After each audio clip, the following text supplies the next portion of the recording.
So, again, my name is Qasim Basir, for those who weren't here earlier. I'm the writer-director of this film. The film is loosely based on situations in my life. I was basically Tariq, and I'm going to just give you an idea of how I got to doing what I'm doing, and then I'll open up for some questions if you have any.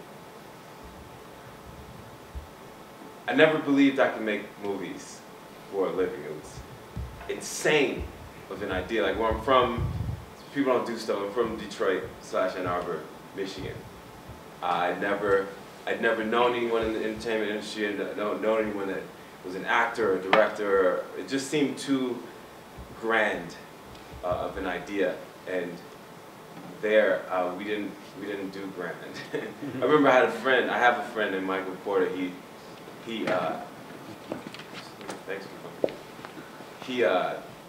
He always used to point out cars that he really liked, and they were like that great cars. I mean, just like basic cars. But he just never believed that he could get anything better. So he would pick those cars as the cars he liked because. So that was the idea. We just didn't see beyond. So I went to school to become a lawyer, actually, like these guys. I didn't go to law school. I was in my senior year of college, and I was in pre-law. I actually today have a degree in criminal justice and pre-law. That particular summer, I took the practice LSAT. I was preparing to take the real one, and I went down to a family reunion in Baton Rouge, Louisiana. Well, no, family reunion was in Natchez, Mississippi, and some friends, or some of my younger family members around my age, we all went to a party in Baton Rouge, Louisiana, against our parents' will. and on the way back, it was about an hour away, and down there they have these like 2-lane freeways, and it's pitch black. You can't, surrounded by swamps and stuff. And I was a designated driver, so I actually fell asleep driving.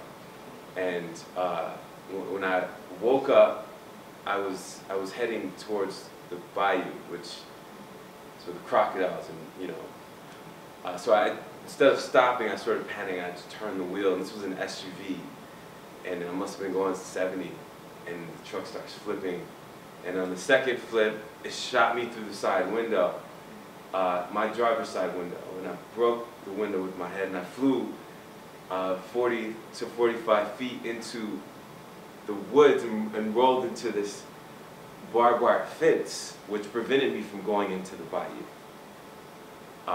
which is good because if I was, down there are more unsolved murders in New Orleans, Baton Rouge area than anywhere in this country because people throw the bodies, and if you can't find the body, you can't charge someone with murder. So that's how real it is. Like if I would have been in that bayou, I would have probably been eaten. But the fence prevented me from that. So my cousins, they're in the truck and they like pull each other out and they look around and I'm gone. I can imagine because they were like asleep and they wake up to this and they pull each other out and no one's like severely injured. The truck is smashed upside down and they get out and they're fine, but I'm gone. And they're just like, and this guy it's like 3 a.m. and this guy happens to drive up with the flashlight in his truck. This is like, to me, to this day, I believe he's an angel. Because I've never seen him again. But he had a flashlight, and they went and they found me, and they said, you were laid over this fence, like covered in blood, and you weren't breathing. And they had to like start hitting my chest, and I started breathing again. Now, I don't remember anything after my head hit the window, but I do remember waking up in the hospital and looking at myself, and I mean, I didn't even know heads could do like it. My head was swollen, like when I saw it, my face was scarred up, and I had scars everywhere, and my shoulder was dislocated, and they were picking glass out of me for like hours because all the glass had shattered. And I actually still have a piece of my leg, which is kind of cool, but.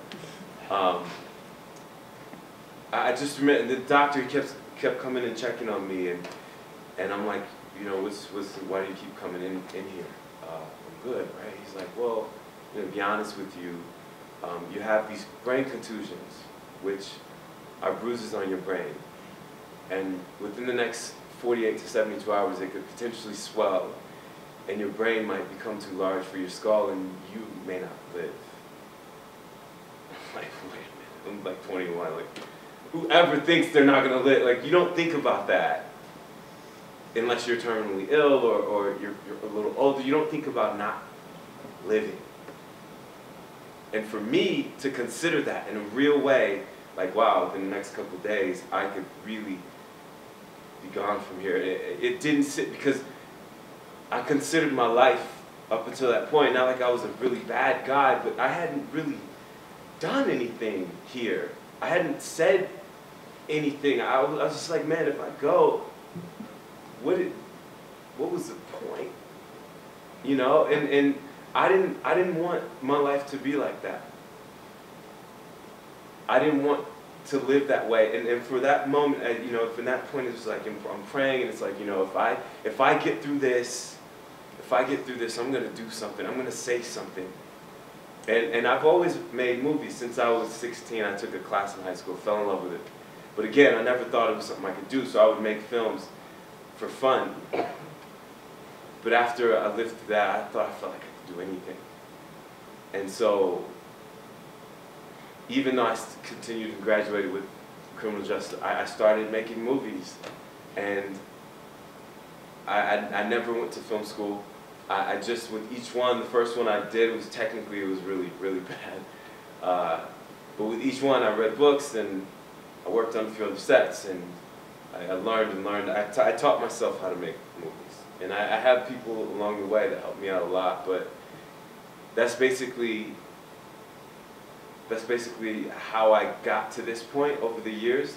I've just tried to, with each project, make them better. And going forward with the commitment to make movies that say something. That's what I want to do. I feel like the more of us that just try to do something, doesn't have to be a movie or a song, you know, or whatever. There's 1,000 things you could probably do to try to make a difference, to try to say something. And the more of us that contribute to this effort of erasing this ignorance, because this ignorance is what creates this fear.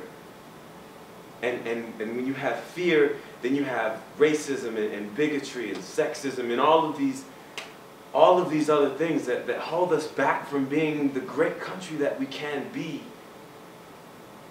Because like one of our biggest assets is the fact that everybody in this room, while a lot of us look different and we represent different nationalities, most of us will look and say, yes, I'm American. That is a strength that not many other places have.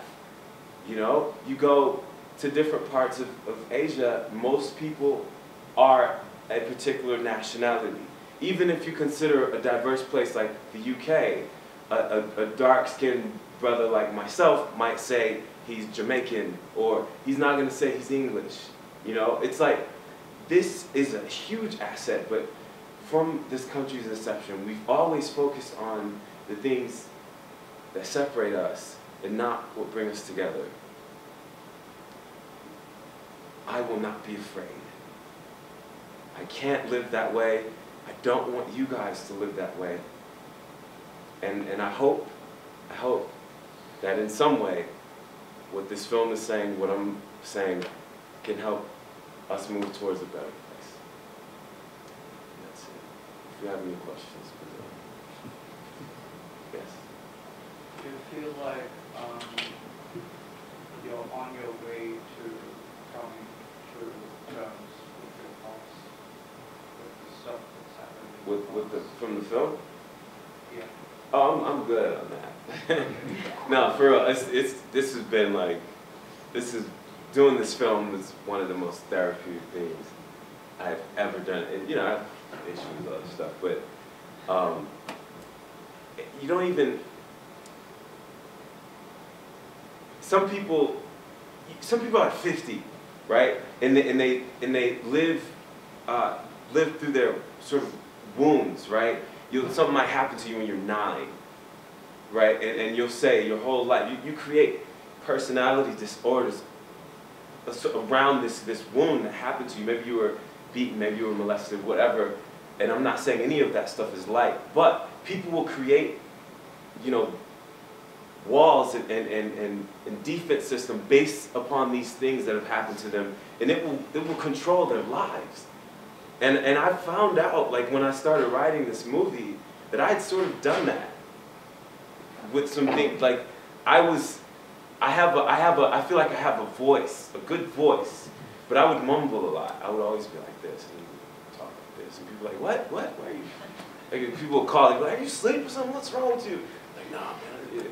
But then I realized, like, it was directly related to the fact that when I was there, this particular, I don't know, it wasn't like that for all the students. For some reason, I was sort of targeted in a way, and it really silenced me.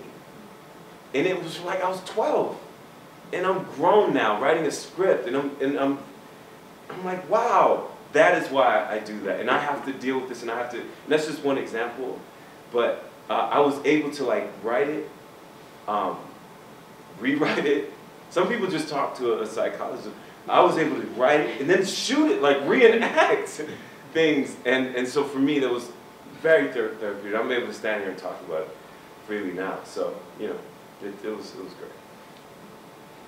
Yes. What's been the reaction that you've seen, at least from the Muslim community, especially here?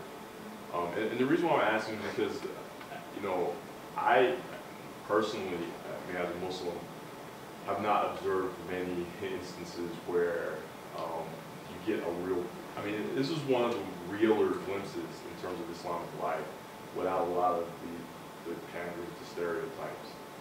And so I'm wondering, because this is such a, in my opinion, such a singular film, what's been your reaction from the Muslim community? 3 primary reactions. One, which is the overwhelming reaction, is people really responded well to the film and respond well to the film. I've gotten overwhelming support and love.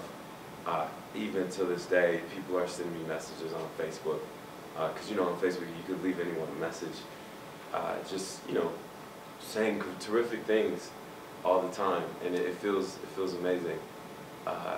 2, there's the reaction of, because there's not many films like this, a lot of Muslims were expecting something, and I guess people sort of wanted it to be their stories, you know? So people will say to me, like, at Q&As and stuff like that, like, well, in so many words, well, why didn't you make this movie how I would have made the movie? And that's what their questions basically are. Like, well, you know, my experience wasn't like that. Well, you could probably make your movie then. But I can understand that because there's not many films like this. Like, people really were expecting, and they get something else that's like, you know, well, and I always encourage people, you know, write down your story, and, you know, maybe you could do something in the future. And then there's the negative reaction, which is sort of, why do you have to show this school stuff? The guy beating the kid, like, it's not like that all the you know, everywhere, and which is true. It's not like that at all madrasas, and but, you know, this is my story. This is what happened to me, and for me, you can't appreciate the sunshine without the moon. You know, like, you can't appreciate the day without the night, and vice versa. So, like, you can't just make a film with all good. You know, there has to be a balance, and for me, the balance, or sort of the juxtaposition between what happened to him and where he ends up coming back to, I feel good about that place that he came back to, and I believe that at the end of the day, it says something positive, but that's the reaction, and it's largely because of the negative images that I show. Some people are like, well, you shouldn't show that at all. It's like, all right. Yes. Can you talk a little bit about the challenges that you had just from an indie filmmaker standpoint, and how long it took you from beginning of writing the script to end of post-production, and if any of your financial challenges were at all related to religion, or just the general challenge that an indie filmmaker has? I can't. So first of all, I wrote this screenplay initially in early 2007, and from that point until the end of 2009, we were trying to raise financing for the film, and I was doing rewrites all this time. And in between that time, I had done a few other little projects, and we ended up shooting at the end of 2009.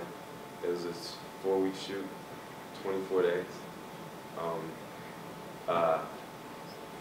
The financial, raising funds for film is one of the hardest things you'll do. So I mean, I don't know certain people's motivations behind not wanting to do the film.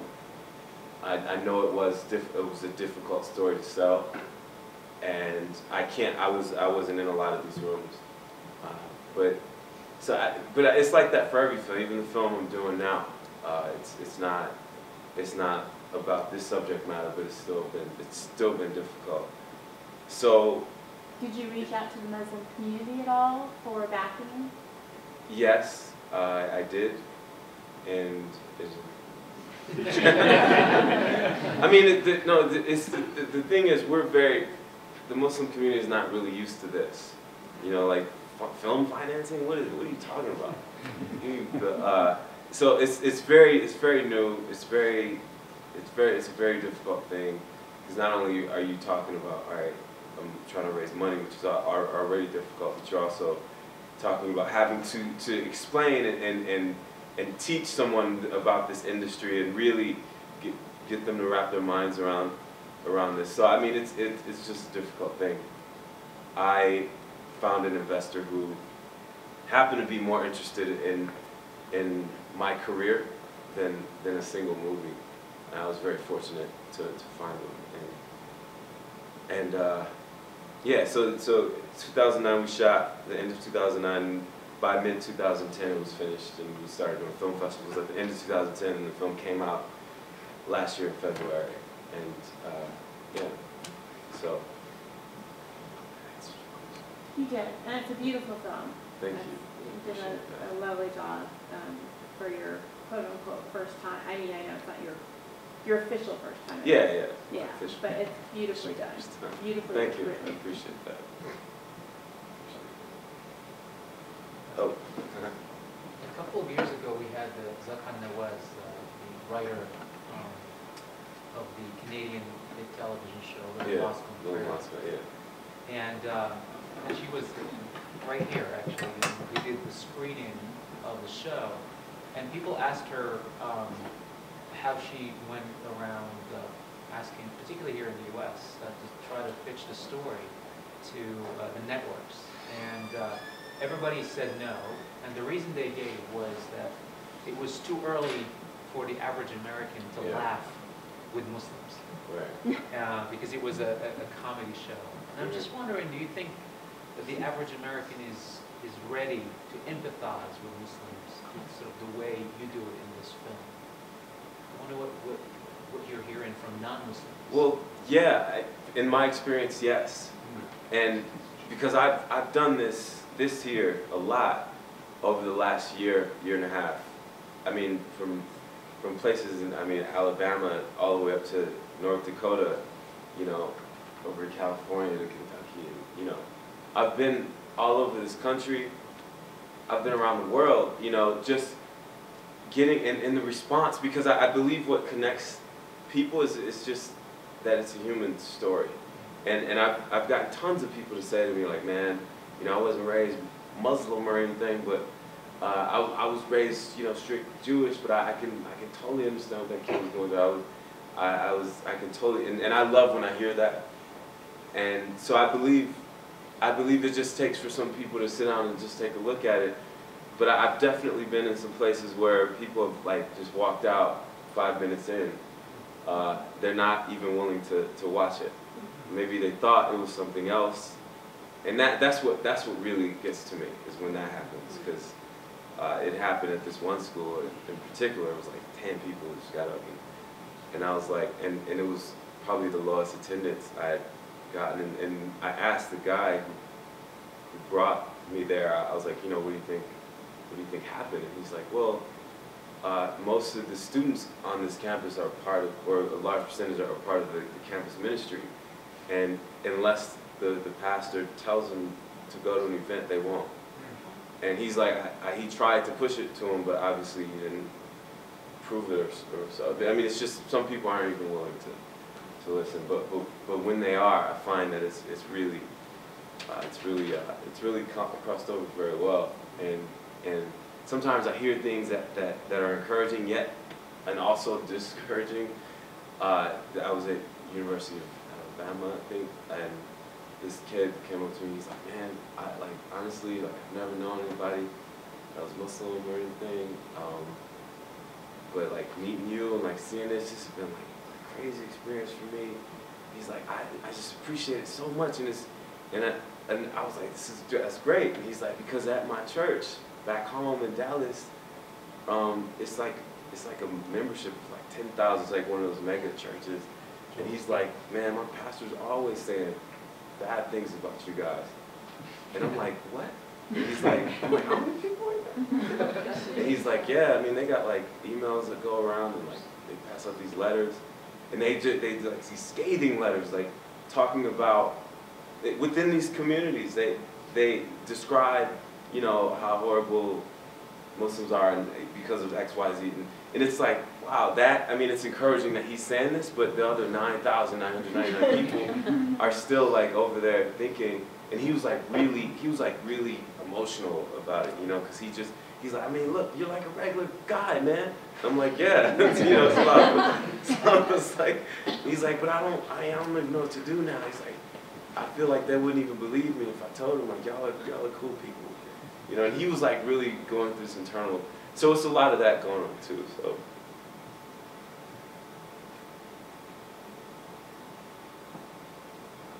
Yes.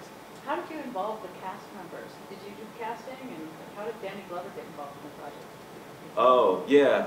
So there was this short film competition in 2007 called the One Nation Film Contest, in which they were asking for shorts about Muslims in America. And because I had been trying to get with Danny Glover's production company to work with them, because their vision was sort of in line with what I was trying to do.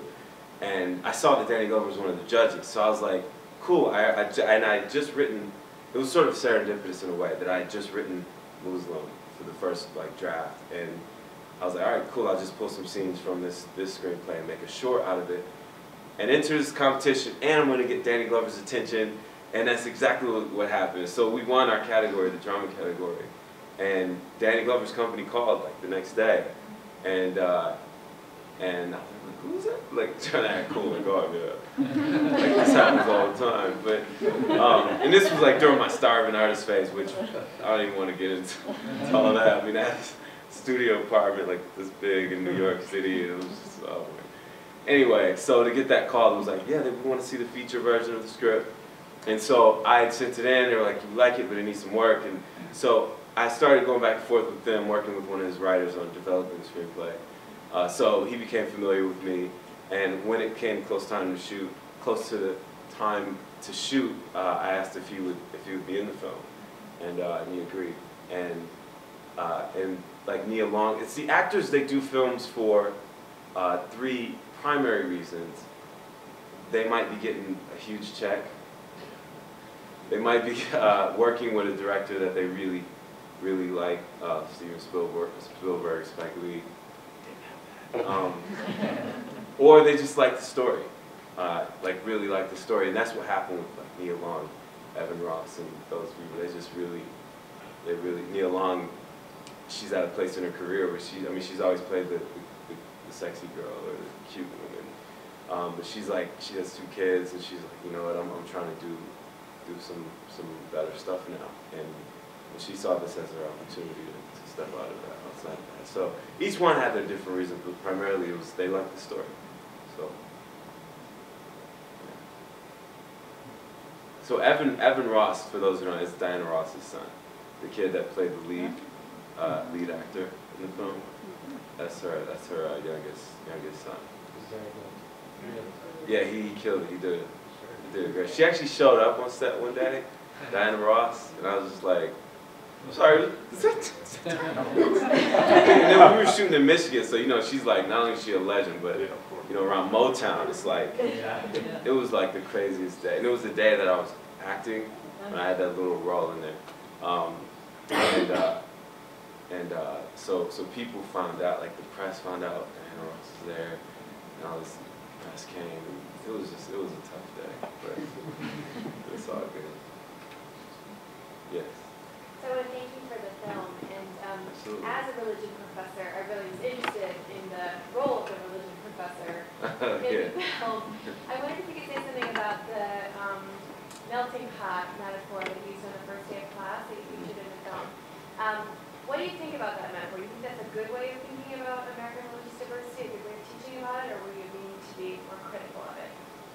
Oh no, I thought he's like my favorite guy in the film. He sort of represented this cool medium of where I appreciated him as a character, and I wasn't being critical of the melting pot. I believe in that, and I believe in what he was basically trying to say. In order to move forward and be progressive, you can't be ignorant here in America. You can't. I mean, not here, maybe somewhere else, but I mean, you're faced with this stuff every day. And sure, it's different in different places, but that is basically what he is. Because I mean, in general, he's talking more about not only religion, but nationalities and race and all that. So it's a larger message in that I absolutely believe in, and I wasn't being critical of it at all, because that's my homie. That's Jamal. Yes. Okay, first of all, thank you for the movie. It was really great. And I'm not American, so I was not here at 9/11, and I was a bit shocked by the part of the movie where people were reacting against Muslims, because I really didn't know anything about it. And I also remember that yesterday the panels were talking about people also supporting the Muslim, like defending them in some other community. So all this, like, let's say, violence against Muslims was from people who were already racist before it, or was just like enforced by all the media and all this attack and terrorism rhetoric? And how did it change in the years later? So how long did it take, let's say, the situation to get normal? How was the situation in campus, for example, or universities among the educated people? Well, a few things. One, it's still not normal. Yeah. And this is something that if you're not really exposed to it, if you don't really aren't really around anyone who's Muslim, or you might not see it at all. So some people are like, oh no, it's not really, but it's for real. Like, stuff is still going on. That specific incident in the film did not happen in my life. That was a dramatization. It meant to represent some of the displaced anger that was taking place around the country at the time. But there were things like that happening. And there's still stuff like that happening. So that's one thing.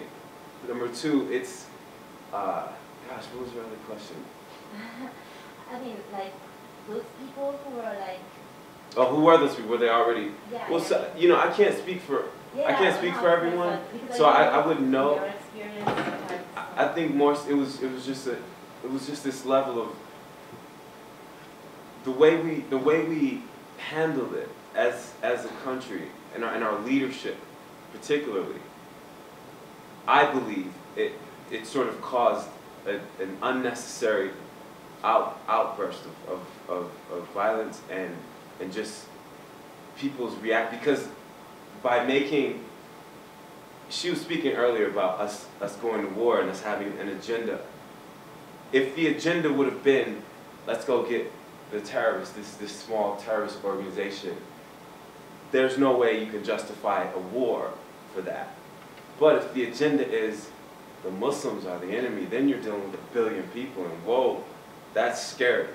So you create this enemy, and by creating this enemy, like, you have people that are independently going to go themselves and try to stop the enemy, you know. So I believe it's very complex, but I believe it started, and like in the film, it started with that email, him irresponsibly handling that situation. That was meant to be a metaphor for what was going on in the country.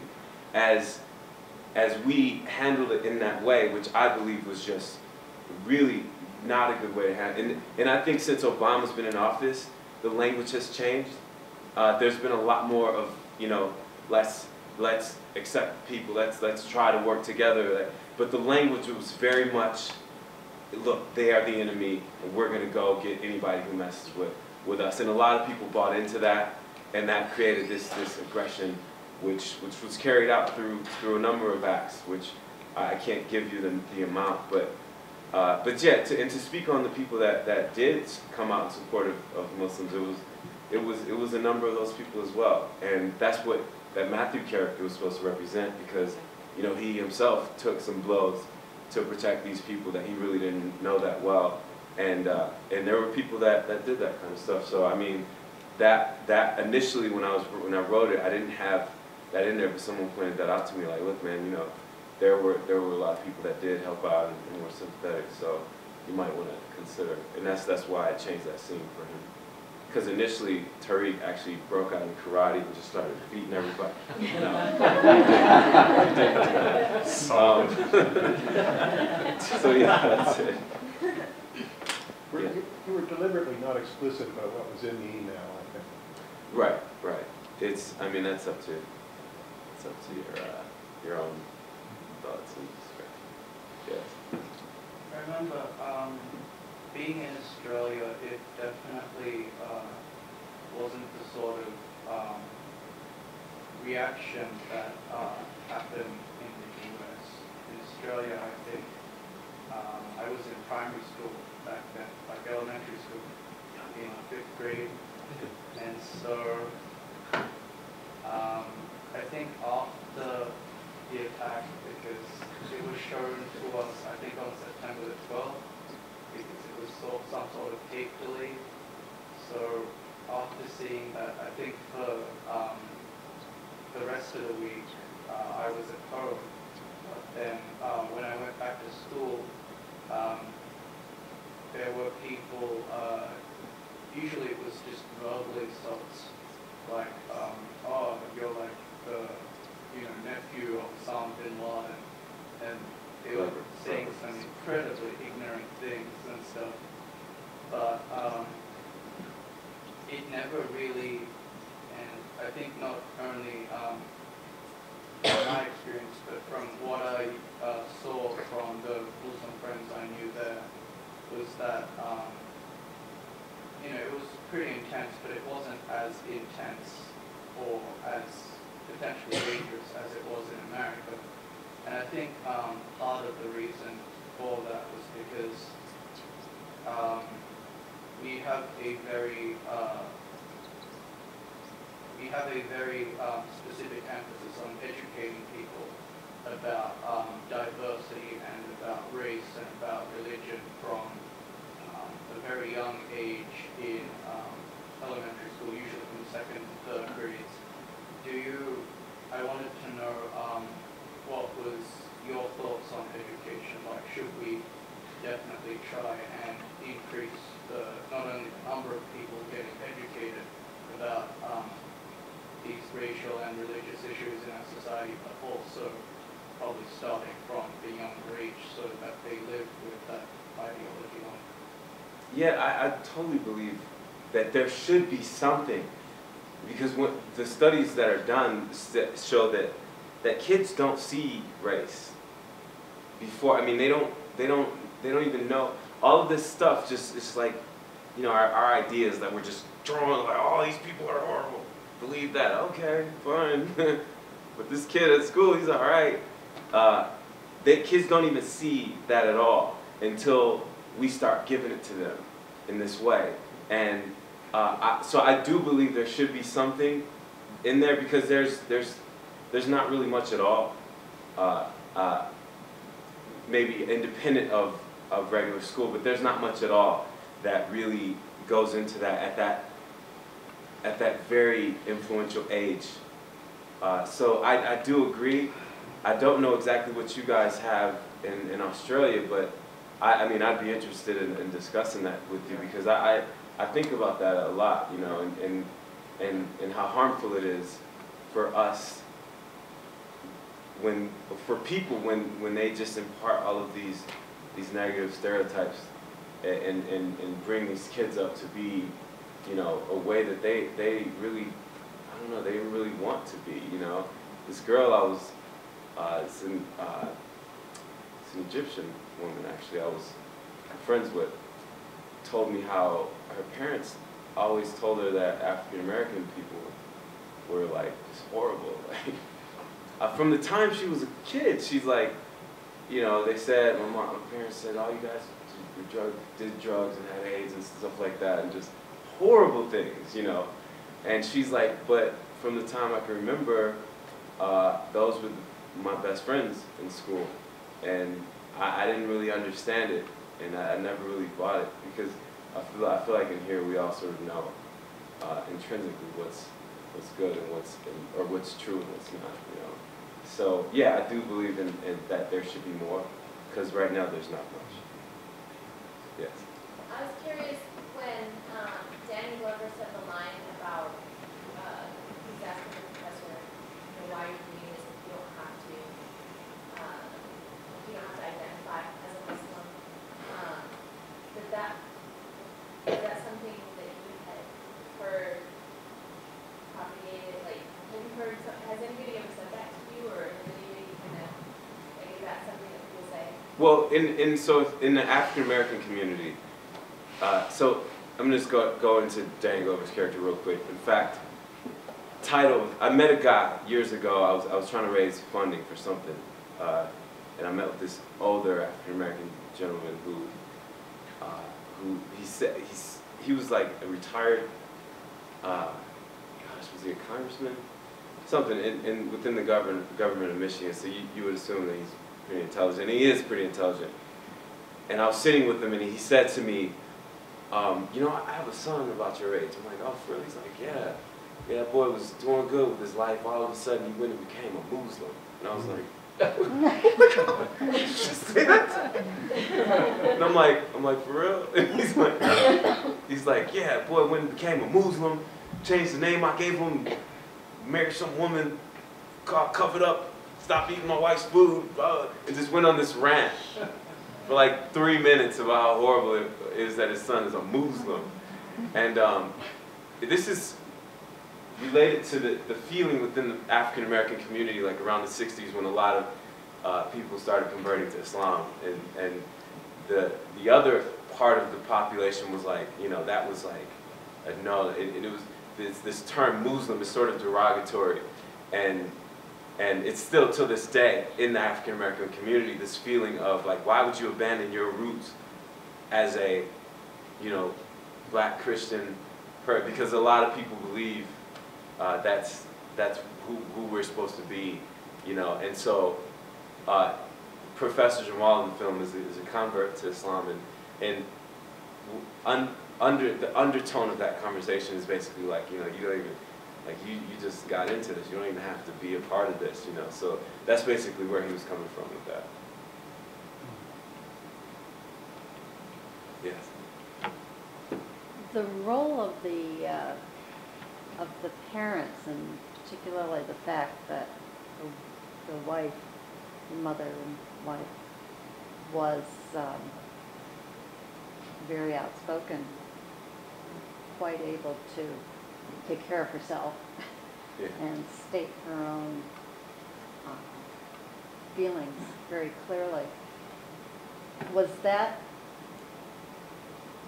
an effort to, an objective effort to present Muslim women as very capable, whereas we tend to think if you're wearing a headscarf, Yeah. you don't? Yeah, I know what you're saying. That's my truth. You know, I don't know of many Muslim women like the Muslim women that are portrayed in the media. The ones I know are like that, like strong, like straight up, just real. They hold it down.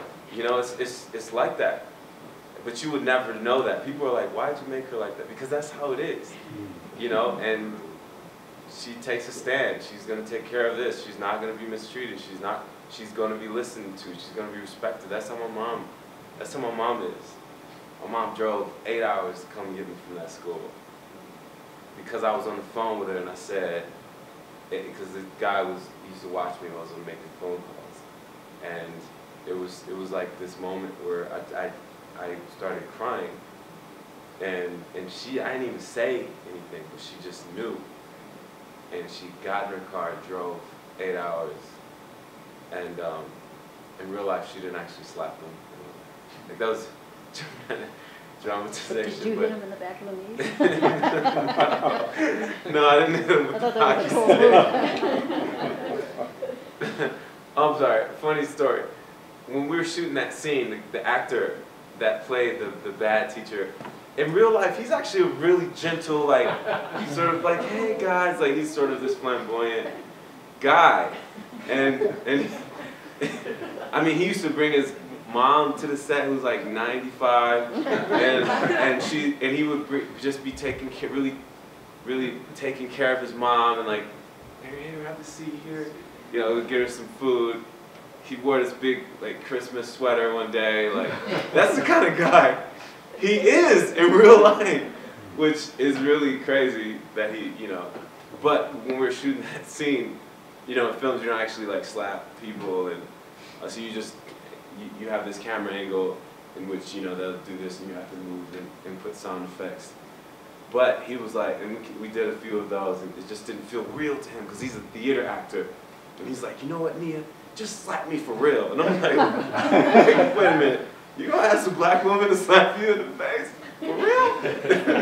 And so, I'm like, look, man, this is not, if something happens, our insurance is gonna. So everybody's like, cool with this, Nia? She's like, yeah, man. I'm like, all right. Nia was great. And she literally just like slapped him for real. And it was just funny when it happened. I remember. Anyway, but yeah, it's like that. That's my experience. You know, my mom, her friends. You know, I've always seen them in this way, and yeah.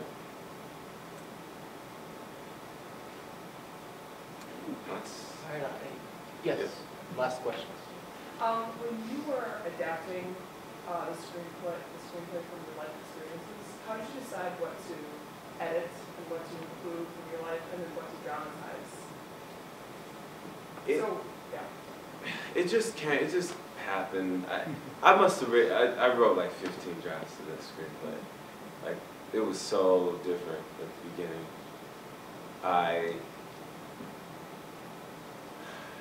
And over time, it just became apparent to me what needed to stay and what didn't.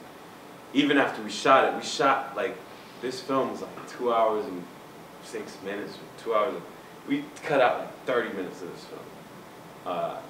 Because a lot of the stuff just didn't work. And what you write becomes different than what's on the screen.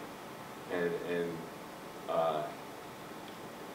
once I saw it, there was supposed to be, so there was, all right, so the scene where they get beat up, whatever. All right, so what happens is this.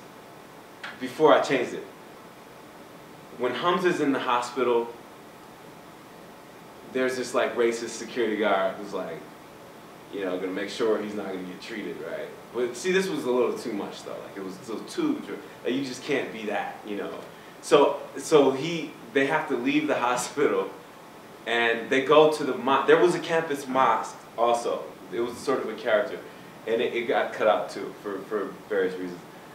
So they take him to the campus mosque, and because the campus clinic is like closed, and then Tariq sets out to find Professor Jamal because they need his help. And so he's in the mosque with Ayana, right? And the angry mob that's sort of running around causing havoc, they had this Molotov cocktail which they threw through the window of the mosque, and the mosque catches on fire, right? And Ayana's in there, and Hamza's like unconscious, and she's trying to wake him up, and while this is happening, so yeah, she's trying to wake him up, and so they get the beating scene where the mob attacks Tariq and his sister and Iman, and then as they're going, Tariq is like, we have to go to the dorm, and Iman doesn't know what happened to Hamza yet, so she's like, we have to go to the mosque, and they're getting this argument, and I mean, it's all this stuff got cut out, and they end up getting to the mosque when it's already on fire. And Tariq has to run in there and help. It was a lot, and but all that it had to go because it didn't. It was going to happen after the emotional scene in the room, and that the movie's like, oh, it has to end after that. You know, you couldn't ask the audience to become that emotionally involved again after that, and that was it. So all that had to go as hard as it was for me. And we shot all that. We had these smoke machines. It was like, oh my gosh, it was the coldest day of the shoot. We were supposed to have like 3 smoke machines. The guy shows up with like 1. So we're like smoking up one room and like, close the door, keep the smoke in and then bringing the machine in the other one to smoke that room up. Meanwhile, the smoke is like seeping out. It's like, there's not enough smoke in this room. We need more smoke. It was the worst day. Anyway. I don't know how I got all the way there, but yeah, so over time you just find out what you need to keep and what needs to go. So. All right. Qasim, thank you for a wonderful review.